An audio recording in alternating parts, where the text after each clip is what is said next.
धर्म में माता संतोषी की पूजा बहुत श्रद्धा और विश्वास के साथ की जाती है। ऐसा माना जाता है कि जो भी भक्त सच्चे मन से माता संतोषी का व्रत करता है, उसकी जीवन के सभी दुख और कष्ट दूर हो जाते हैं और घर में सुख समृद्धि आती है।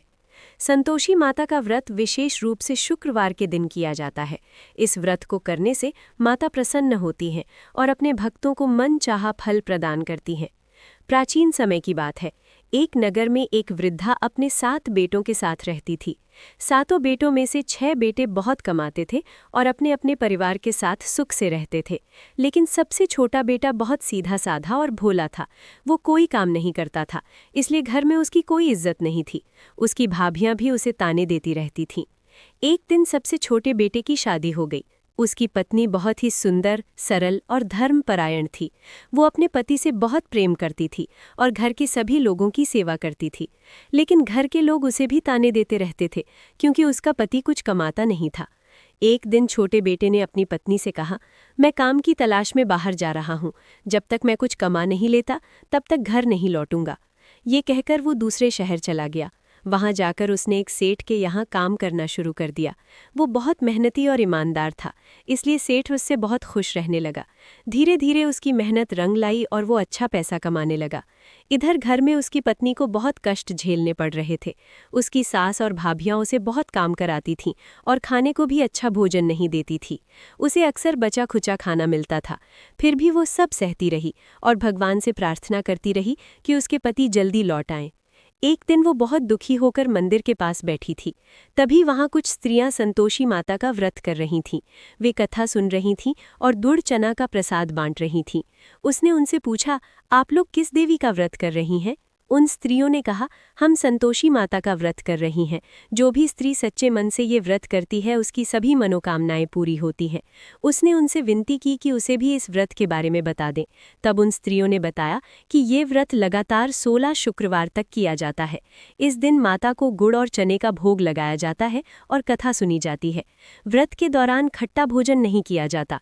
यदि व्रत पूरा हो जाए तो अंत में बच्चों को भोजन कराया जाता है और माता का धन्यवाद किया जाता है। उस स्त्री ने उसी दिन से संतोषी माता का व्रत करना शुरू कर दिया। वो हर शुक्रवार को व्रत रखती, माता की पूजा करती और कथा सुनती। धीरे धीरे माता उसकी भक्ति से प्रसन्न हो गईं। उधर दूर शहर में उसके पति को भी अचानक बहुत लाभ होने लगा। सेठ ने उसकी मेहनत देखकर उसे व्यापार में भागीदार बना लिया। कुछ ही समय में वो बहुत धनवान बन गया। एक दिन उसे अपनी पत्नी की याद आई और उसने घर लौटने का निश्चय किया। जब वो घर पहुंचा तो उसने देखा कि उसकी पत्नी बहुत कमजोर हो गई है। उसने पूछा कि ये क्या हाल हो गया है। तब उसकी पत्नी ने बताया कि घर में उसे कितना कष्ट सहना पड़ा, लेकिन उसने ये भी बताया कि वो संतोषी माता का व्रत कर रही है और माता की कृपा से ही आज उसका पति सुरक्षित वापस आया है। पति पत्नी ने मिलकर माता संतोषी की पूजा की और उनका धन्यवाद किया। लेकिन उसकी भाभियों को ये सब अच्छा नहीं लगा। वे उससे जलने लगीं। जब 16 शुक्रवार पूरे होने वाले थे, तब उस स्त्री ने व्रत का उद्यापन करने का निश्चय किया। उसने बच्चों को भोजन कराने की तैयारी की। उसकी भाभियों ने अपने बच्चों को सिखा दिया कि भोजन करते समय खट्टा मांगना। जब बच्चे भोजन करने बैठे तो उन्होंने कहा, हमें खट्टा चाहिए। वो स्त्री व्रत के नियम के कारण खट्टा नहीं दे सकती थी, लेकिन बच्चों ने जिद की। तब उसने उन्हें पैसे दे दिए कि वो बाजार से कुछ ले आएं। बच्चों ने जाकर खट्टा इमली खरीद ली और खा ली। इससे व्रत का नियम टूट गया।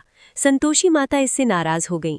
कुछ ही समय बाद उस स्त्री के पति को राजा के सिपाही पकड़कर ले गए और उसे जेल में डाल दिया गया। ये देखकर वो स्त्री बहुत दुखी हुई। वो रोती हुई संतोषी माता के मंदिर पहुंची और माता से प्रार्थना करने लगी। उसने कहा, हे माता, यदि मुझसे कोई भूल हो गई हो तो मुझे क्षमा करें। तब माता संतोषी प्रकट हुई और बोली, तुमसे व्रत में गलती हुई है, क्योंकि खट्टा खाया गया है, लेकिन तुम्हारी भक्ति सच्ची है, इसलिए मैं तुम्हें क्षमा करती हूँ। तुम फिर से व्रत करो और नियमों का पालन करो। उस स्त्री ने फिर से व्रत शुरू किया और पूरी श्रद्धा से माता की पूजा की। इस बार उसने सभी नियमों का सही तरीके से पालन किया। माता संतोषी उसकी भक्ति से प्रसन्न हो गईं। कुछ ही समय बाद उसके पति को जेल से रिहा कर दिया गया और वो सुरक्षित घर लौट आया। इसके बाद उनके जीवन में सुख समृद्धि आ गई। घर में धन, खुशियां और शांति रहने लगी। ये देखकर उसकी सास और भाभियां भी चकित रह गईं। उन्हें अपनी गलती का एहसास हुआ और उन्होंने भी संतोषी माता का व्रत करना शुरू कर दिया। इस प्रकार संतोषी माता की कृपा से उस स्त्री का जीवन सुखमय हो गया। इसलिए कहा जाता है कि जो भी भक्त सच्चे मन और श्रद्धा से संतोषी माता का व्रत करता है, उसकी सभी मनोकामनाएं पूरी होती हैं और उसके जीवन के दुख दूर हो जाते हैं। संतोषी माता व्रत का संदेश। इस कथा से हमें ये सीख मिलती है कि हमें हमेशा संतोष और धैर्य रखना चाहिए। सच्ची श्रद्धा और विश्वास से की गई पूजा कभी व्यर्थ नहीं जाती। संतोषी माता अपने भक्तों को कभी निराश नहीं करती और उनके जीवन को खुशियों से भर देती हैं। जय संतोषी माता।